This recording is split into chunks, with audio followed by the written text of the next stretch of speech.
আলহামদুলিল্লাহ, আশা করি আপনারা সকলে ভালো আছেন। আল্লাহর রহমতে আমিও ভালো আছি। তো আজকে আমরা আমাদের কোয়েল পাখিগুলো বিক্রির জন্য বাজারে নিয়ে যাব। তো আমাদের কোয়েল পাখির বয়স কিন্তু আজকে 25 দিনের মতন চলে। তো এখন এগুলোর গড় ওজন প্রায় আপনার 100 থেকে 110-15 এরকম চলে এসেছে ওজন। তো এখন এগুলো বাজারজাত করা যাবে। তো এই জন্য আজকে আমরা আমাদের কোয়েল পাখিগুলো, ছেলে পাখিগুলো আলাদা করব। এখানে আমাদের প্রায় কতগুলো ছেলে আছে তা আমরা এখনো বাছাই করিনি সবগুলো, কিন্তু আমরা 50 পিস আপাতত বাজারে দিয়ে আসবো, আর বাকি এগুলো বাসায় রাখবো এখন। তো প্রথমে আমরা আমাদের কোয়েল পাখিগুলো মেল ফিমেল আলাদা করতেছি, কারণ আমরা মেয়ে পাখিগুলো রেখে দেবো আর পুরুষ পাখিগুলো এগুলো সবগুলো বাজারে নিয়ে যাব আস্তে আস্তে। কারণ এগুলো আমরা যতই খাওয়াবো ততই আমাদের লস, কারণ এটা থেকে যদি আমি যতই বড় বানাই আমি কিন্তু দামটা সেমই পাবো, হয়তো 5 থেকে 10 টাকা আপ ডাউন হতে পারে, কম বেশি। তাও বাজার বুঝে সব জায়গায় কিন্তু একরকম হবে না। তো আমাদের কোয়েল পাখি ধরা শেষ হয়ে গেছে প্রায়, আর অল্প কিছু কোয়েল পাখি আছে যেগুলো আপনার এখানে বেশিরভাগই কিন্তু মেয়ে পাখি আছে। তো প্রথমে মনে করেছিলাম, কিন্তু পরবর্তীতে দেখি না, ছেলে মেয়ে প্রায় সমানই আছে। যদি 300 পাখি থাকে এখানে আমাদের, তাহলে গড়ে দেখা যাচ্ছে যে 130 থেকে 40 পিস কিন্তু পুরুষ পাখি এখানে আছে অবশ্যই। তো আমাদের 130 থেকে 40 পিস কোয়েল পাখি এগুলো বিক্রি কোনো সমস্যা হবে না, কারণ বাজারে আমরা যেগুলো দিয়ে এসেছি আর পাকবাতিগুলো বাড়ি থেকে সেই মানুষ নিয়ে যাবে। তো আমরা আমাদের কোয়েল পাখিগুলো বিক্রি হওয়ার পরে আমরা সমস্ত কিছু আপনাদেরকে জানাবো যে আমরা আমাদের কোয়েল পাখিগুলো বিক্রি হলো কি হলো না। তো এখন এগুলো আমরা এখন নিয়ে যাব আমাদের বাজারে। তো আপনারা আমাদের সাথে থাকুন। আর এই যে আমাদের কোয়েল পাখি প্রথমগুলো কিন্তু আমরা বাজারে দিয়ে এসেছি, যেটা আপনার লাল ক্রেটে দেখলেন। পরবর্তীতে যেগুলো দেখলাম এগুলো খাঁচায়। তো এগুলো বাজারে আরেকজন 2জন লোক চেয়েছিল 10টা করে, তো তাদের জন্য এখানে 20টা কোয়েল পাখি আবার আলাদা করে বাজারে নিয়ে যাচ্ছি।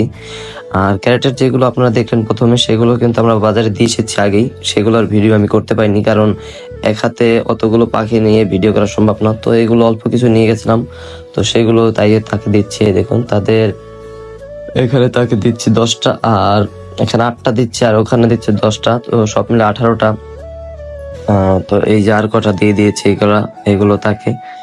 তো এখন আরেকটা কাজ হলো, আমি আপনাদেরকে দেখাচ্ছি, যেটা হলাম ছেলে ও মেয়ে পাখি। দেখুন পুরুষ পাখিগুলোর কিন্তু বাদামি হবে, আর মেয়ে পাখিটার বুকে কিন্তু কালো কালো সিট, যা আপনি দেখলেই চিনতে পারবেন। তো এটা হলাম অভিজ্ঞতার উপরে ডিপেন্ড করে। আর 20 থেকে 25 দিনে পাখিটাও একটু চেনা কষ্ট হয়ে যায়। তো পাখিগুলো থেকে 30 দিন 35 দিন বয়স হয়, তখন কিন্তু ছেলে ও মেয়েটা 100% চেনা যায় ভালোভাবে।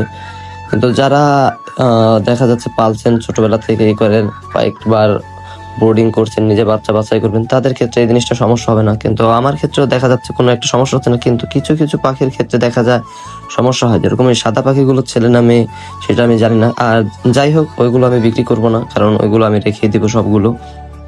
আর এই যে আমাদের পুরুষ পাখিগুলো কিন্তু আমরা অল্প কিছু বাছাই করে রেখেছি এখানে, কারণ একজন এলে পরে 2টা পাখি থেকে মেয়ে পাখি ছেলে পাখি বাছাই করা একটু কষ্ট হয়ে যায়। তো এই জন্য পুরুষ পাখিগুলো আলাদা করে রেখেছি। তো এখান থেকেই আমরা এগুলো দিয়ে দিচ্ছি মানুষকে।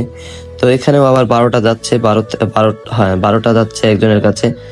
তো এখন অল্প কিছু পুরুষ পাখি আছে, হয়তো আমাদের 50 থেকে 40-45 পিস পুরুষ পাখি আছে, যা এগুলো বিক্রি হয়ে যাবে, সমস্যা নেই। তো আপনারা কোন জেলা থেকে আমাদের ভিডিওগুলো দেখছেন অবশ্যই কমেন্টে জানাবেন। আর ভিডিও ভালো লাগলে আমাদের চ্যানেলটা সাবস্ক্রাইব করে আমাদের পাশে থাকতে পারেন। আর আপনাদের যে কোনো সমস্যায়, কোয়েল পাখি বিষয়ে যে কোনো সমস্যা, যেরকম আপনার মেডিসিন ব্যবস্থাপনা বা ভ্যাকসিন ব্যবস্থাপনা, যে কোনো সমস্যায় আমাদের সাথে যোগাযোগ করতে পারেন। আমি অবশ্যই চেষ্টা করব আপনাদের সাহায্য করতে।